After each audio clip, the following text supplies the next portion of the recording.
May bunga na itong pakwan natin. Ayan o. May mga sili naman. Maganda yung tunog. Ayan, patasin na natin. Oops, ayan ang pakwan. May isa. Ayan na. Tapos mayroon pang isa doon. Tingnan din natin yung isa.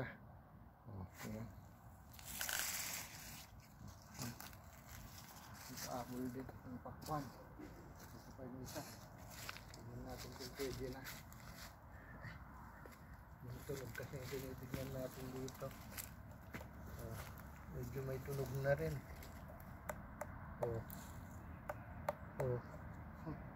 Pwede na siya. Ayan. Kunin na rin natin. Ayan. Bali ang pakwan ay 2. Ayan.